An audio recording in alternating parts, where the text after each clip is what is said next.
এক ছিল এক সোনার রাজকুমারী। রাজপ্রাসাদ ছেড়ে একদিন সে বের হলো গরিব মানুষদের মাঝে খাবার বিলিয়ে দিতে। হঠাৎ মাঝপথে এক রহস্যময় ডাইনি মুখে মায়া নিয়ে তার সামনে আসে তাকে সাহায্য করার জন্য।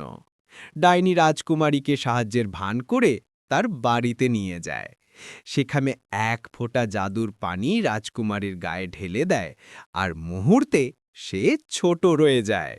তারপর ডাইনি রাজকুমারীর সৌন্দর্য কাচের বোতলে বন্দি করে রাখে। নিজে সেই জাদুর পানি নিজের গায়ে ঢেলে নেয় আর রাজকুমারীর রূপ ধারণ করে রাজপ্রাসাদে প্রবেশ করে। রাজকুমারের কাছে গিয়ে সুখ আর বিলাসে মেতে ওঠে ডাইনি।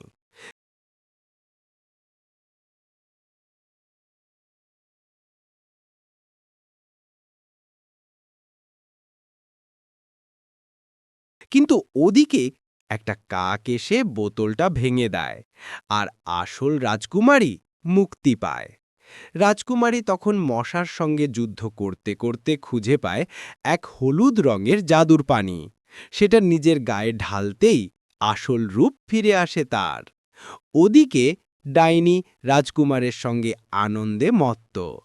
ঠিক তখনই রাজকুমারী ছুটে গিয়ে সেই হলুদ জাদুর পানি ছুঁড়ে দেয় ডাইনির গায়ে। চোখের পলকে ডাইনির আসল রূপ প্রকাশ হয়ে যায়। রাজকুমার ক্ষিপ্ত হয়ে ডাইনিকে বন্দি করে ফেলে। সে বন্দি হয়ে অন্ধকারেই থেকে যায় চিরকাল। তারপর রাজকুমারী ও রাজকুমার ফিরে যায় প্রাসাদে, সুখে শান্তিতে বসবাস শুরু করে। সবাই ভালো থেকো। এরকম আরও মজার মজার গল্প শুনতে আমাদের চ্যানেলটি এক্ষুনি সাবস্ক্রাইব করুন।